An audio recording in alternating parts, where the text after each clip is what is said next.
Alright guys, today we're going to do a quick lesson on photosynthesis and respiration, and before I begin, I want you to realize that the actual process of photosynthesis and respiration is much more complicated than what I'm going to describe today. But basically, the Department of Public Instruction wants you to know the ingredients that go into photosynthesis and respiration, and then the output or the reactants, the products of what comes out of each one, and then also know how the two are related. Okay? So if you look at this plant here and we're talking about photosynthesis, you need to know the raw ingredients of what is actually used to turn into something else. Okay? So as you guys are aware, if you had a plant in your house, you know that it needs water, okay? And you know that it needs sunlight, but sunlight is not actually an ingredient. We'll talk about that in a minute. But the gas that plants use, which you may be aware of already, is carbon dioxide, okay? So lucky for us, they use what we give off. So carbon dioxide and water. What is the point of a plant doing photosynthesis? Well, the main point of it is for it to make sugar or glucose for itself. That's its energy, okay? And then it actually creates oxygen as a byproduct, okay? So I don't want you to think that photosynthesis, the purpose of it is to make oxygen. That is actually incorrect. The purpose of it is to make sugar for the plant so it can grow and do what it needs to do. We're just lucky enough that it gives oxygen as a byproduct, okay? And where the sunlight comes in, that's the energy that it takes to bust these things into their individual elements, right? Carbon, hydrogen, and oxygen, and then recreate them into a different molecule of sugar and oxygen. Okay, so sunlight provides the energy for that. It's almost like if you put all the ingredients for a cake together and you put it in a pan, you got to have energy to turn it from the batter into the actual cake. And that's what the heat from the oven does. Okay, so equate sunlight to like the energy that creates these things from these things. Okay? All right, then respiration is quote unquote the opposite of that. If you think of this giraffe here, what does he take in? Well, obviously he takes in food, and what our bodies do is divide it down into sugar. Everything we eat gets turned into sugar. Okay, and then we also need oxygen, which is the fuel source for respiration. Okay, and then what we give off is carbon dioxide and water. And if you don't believe me about the water part, all you have to do is put your hand in front of your mouth like you're checking your breath and breathe out and kind of feel how damp your hand is. Okay, we definitely give off water.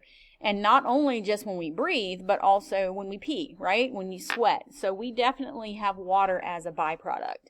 And what I want you to notice is that these two are the reactants in photosynthesis, and they're the products in respiration, and vice versa. The reactants of respiration are the products of photosynthesis. So if you can remember one, you can remember both, okay? All right, so let's look at this top part up here. The formula for photosynthesis is carbon dioxide plus water, okay, yields sugar and oxygen. And if you are one of those that need a complete formula here, okay, it takes 6 carbon dioxide molecules and 6 water molecules to give you 1 glucose molecule and 6 oxygens, okay? So that's the correct formula for photosynthesis, and if you read it backwards, that's your formula for respiration. You do not need to know this. You don't need to memorize this. Like I said, you just have to know what goes in and what comes out for both, okay? All right, so this picture here I like to use, and I know it's complicated and there's a lot on the screen, and I will print the PDF for you, okay? But let's start here. Obviously, this tree is a plant. The organ, if you will, of a plant that does the feeding of the whole thing is a leaf, all right? And then if we could break the leaf down, obviously it would be made out of plant cells, and the organelle that is responsible for photosynthesis is the chloroplast, okay? So here's your raw ingredients, carbon dioxide and water, and then the millions of chloroplasts that are in each leaf create glucose and oxygen, okay? Then the cool thing is we take that in as animals, right? Either we eat the plants or we eat the cows that ate the plants or whatever. And then we also intake the oxygen, okay? We are animals, so we have animal cells. We do not have chloroplasts. That's why we have to eat. We have mitochondria. Remember, mitochondria is where we get our energy from.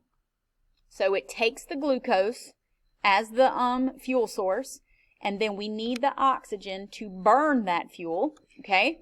And then in the process of respiration, we get carbon dioxide and water, which then can be returned to the plant. And we need that energy for heat, repairing things, our general metabolism, for growing, etc., etc. So that's what we use that energy for, okay? Then if you notice, we've actually left something off here. If you notice, the plant cell also has mitochondria.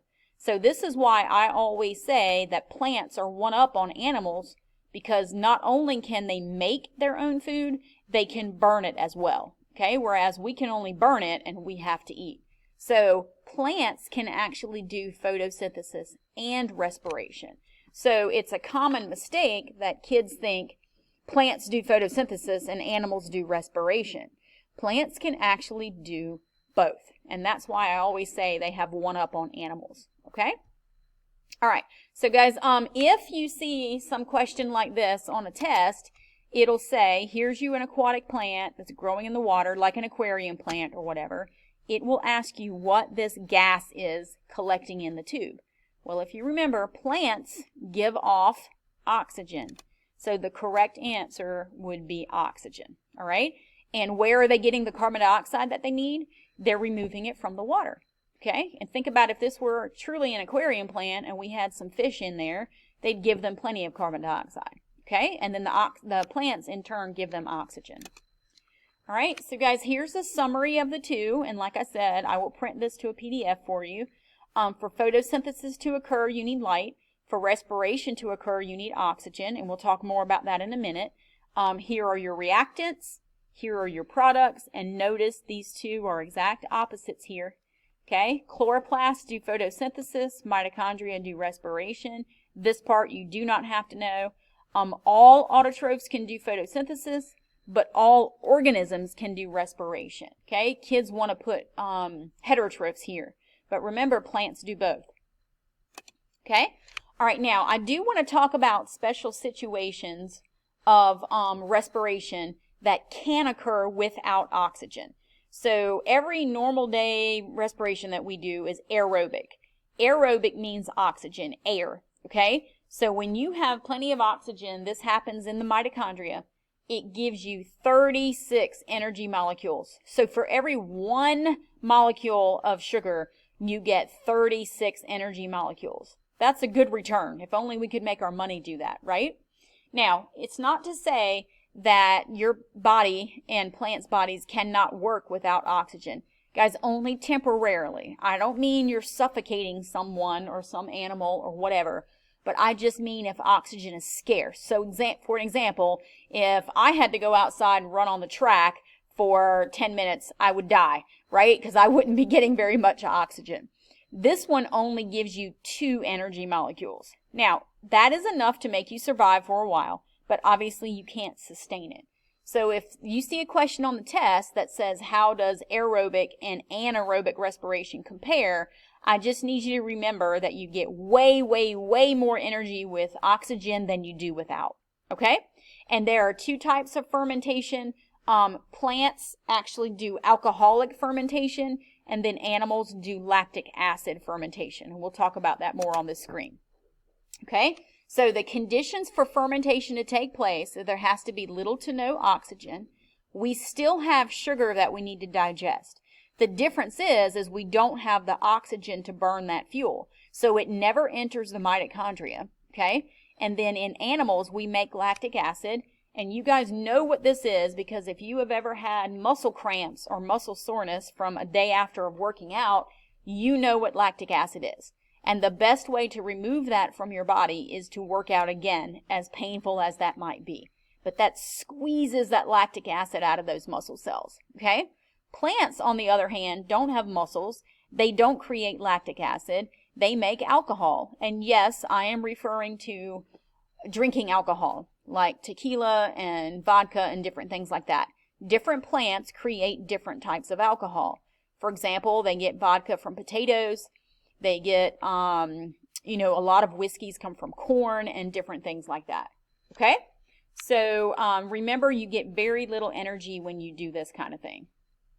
Okay. All right, so guys, here's some examples of fermentation. Like, these are a bunch of grapes, and this is like a home wine making machine. Notice it says the Fermenter 3000 or something crazy.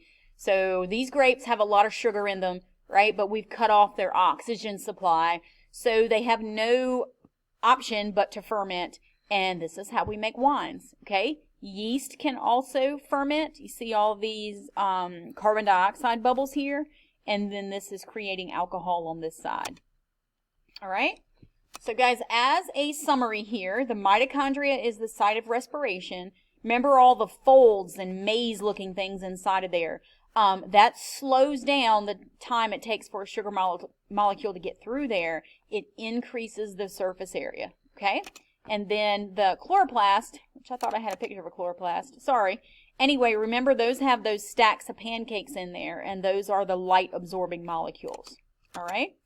Okay, so as a summary here, photosynthesis takes in carbon dioxide and gives out oxygen, right? And then respiration takes in oxygen and gives out carbon dioxide. So they're opposites of one another. But please remember, the point of photosynthesis is to make sugar. It is not to create oxygen for animals, okay? We just are lucky enough for that to be a byproduct. All right, so that is a quick lesson on photosynthesis and respiration. If you have any questions, please feel free to contact me, okay? Hope you guys have a great day.